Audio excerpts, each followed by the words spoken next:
saksi tambahan dan bukti tambahan yang kami ajukan.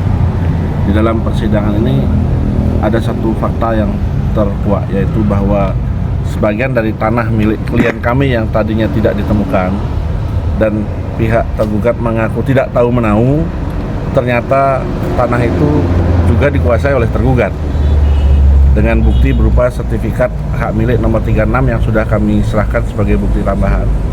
Dan juga di situ ada bukti yang menunjukkan bahwa minggu lalu saksi yang dihadirkan oleh tergugat adalah anak buahnya sendiri, sehingga jelas merupakan saksi yang tidak boleh menyampaikan kesaksian di persidangan karena objektivitasnya diragukan. Tidak mungkin dia akan menyampaikan keterangan yang merugikan bosnya sendiri.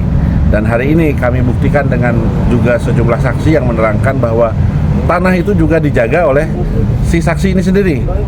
Sehingga sangat lucu sekali kalau dia diminta untuk bersaksi di persidangan, sudah jelas dia hanya memberikan hal-hal yang menguntungkan untuk bosnya sendiri. Ada unsur subjektivitas gitu ya? Sangat jelas unsur subjektivitasnya terlihat di dalam setiap keterangannya. Pak Sugianto itu siapa? Pak Sugianto itu adalah seorang investor yang membeli tanah klien kami melalui pemilik yang tidak sah. Karena dana itu? Ya, karena Pak Wayan Dewa Sedana itu membeli dengan cara jual beli fiktif, di mana klien kami tidak pernah menjual tanah itu kepada Dewa Ketut Sudana, tetapi dengan cara yang licik, dan nanti akan kita buktikan ada banyak cap jempol yang dibubuhkan di dalam dokumen-dokumen yang tadi kita lihat dibawa oleh pihak tergugat 2, yaitu kantor pertanahan Kelungkung. Itu sebagian besar dikonfirmasi oleh klien kami yang tadi menyaksikan, itu jelas bukan cap jempol yang bersangkutan, bukan cap jempol klien kami. Sehingga setelah ini kami akan melakukan upaya hukum untuk melaporkan adanya bukti palsu, pembuatan bukti palsu, dan penggunaan bukti palsu tersebut. Saat itu Dewa Ketut Sudana adalah pesedahan. Beliau waktu itu adalah ketua sedahan di Nusa Penida. Jadi diduga memalsukan bukti kira-kira gitu ya? Demikian. Karena begitu banyak jempol-jempol berserakan di dokumen-dokumen yang tadi ditunjukkan, sedangkan dari pengakuan klien kami dengan kesiapan untuk disumpah, bahkan sumpah secara agama, beliau Pak Wayan Sangging ini menegaskan dia hanya memberikan 1 kali jempol di sebuah kertas ketika meminjam uang senilai 2 juta. Dengan proses yang dilakukan oleh pihak Dewa Ketut Sudana, akhirnya klien kami kehilangan tanah seluas 6,6 hektar di wilayah Karangdawa. Di wilayah Karangdawa yang kita kenal sebagai nama Kelingking Beach. Pak, total kerugian Pak kalau dihitung sekarang? Relatif ya kalau kita menghitung kerugian. Jadi klien kami menolak untuk diberikan ganti rugi karena sangat sulit untuk menilai berapa kerugian yang ada sekarang. Klien kami hanya berharap keadilan agar tanah itu diperoleh kembali. Seingat klien Bapak, cap jempol yang dulu dibubuhkan dalam sebuah dokumen apa?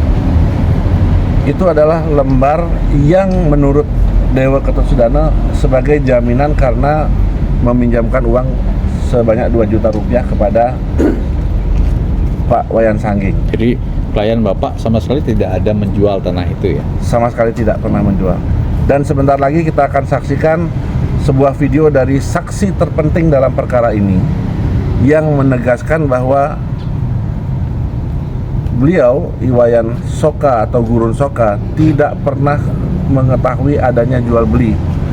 Namun dalam sejumlah kesempatan persidangan, tergugat selalu menyebut-nyebut nama Iwayan Soka sebagai orang yang mengetahui bahwa telah terjadi jual beli. Jelas ini merupakan diantar oleh Gurun Soka. Apakah ini Gurun Soka? sama? Betul. Oh, kan beliau yang mengantar ini ke sedahan itu. Hanya mengantar. Berarti beliau tahu juga, apakah beliau tahu juga lembar yang dicap jempol itu? Menyaksikan juga? Tidak. Oh, tidak. Hanya mengantar sampai di depan rumah. Lalu karena ada sesuatu pada waktu itu, justru Gurun Soka ini tersinggung dengan Pak Sangging, mungkin tidak dikasih upah mengantar atau bagaimana, lalu ditinggal. Saat peminjaman uang itu Pak ya? Iya. Ya. Betul. Status Dewa Ketut Sudana sekarang di sini apa? Sebagai tergugat 1, Tergugat 1, tergugat 2, kantor pertanahan Kelungkung, tergugat 3-nya. Bapak Sugianto sendiri. Oh ya. Pak, Sebenarnya kita juga menyertakan turut tergugat 1, yaitu camat yang pada waktu itu membuat akte jual beli, dan kemudian salah satu notaris di Kelungkung, namun mereka tidak pernah hadir di dalam persidangan. Pak, mohon maaf, apakah benar klien Bapak tidak bisa baca tulis? Betul, klien kami saat ini berusia udah 80 tahun, tidak bisa baca tulis, tapi tetap sehat. Pak, di sini disebutkan ada 69 tahun. upaya nanti untuk menguji cap jempol itu ke Secara Pasti. secara Pasti kami forensik akan ya? berkoordinasi dengan pihak kepolisian dalam hal ini Polda Bali untuk mengusut adanya dugaan pembuatan dan penggunaan bukti palsu di dalam persidangan oleh lab forensik. melalui laboratorium forensik Polda Bali. Ya. hal paling ganjil dalam perkara perdata ini apa ya Pak? Tidak ketahui setelah berjalannya sidang. Yang kami tangkap dari persidangan ini adalah sertifikat yang diterbitkan ke atas nama para tergugat ini dari Dewa Ketut Sudana dialihkan ke Sugianto. Sertifikat itu diterbitkan atas nama ayah dari penggugat yang sudah meninggal puluhan tahun sebelumnya, sehingga jelas ada satu penyimpangan data tentang siapa yang memohon penerbitan sertifikat tersebut. Di dalam persidangan terbukti bahwa yang memohon adalah tergugat 1.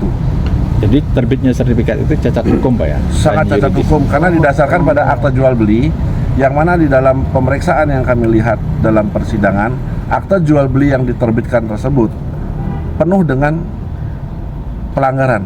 Pertama, identitas dari penjual tidak disebutkan secara jelas. Malah Tidak sudah ada menyes- nomor induk KTP, tidak ada tanggal lahir. Disebutkan umurnya salah. Pak, berarti yang disebutkan sebagai Nama- penjual itu sudah meninggal, Pak? Bentar. Iya.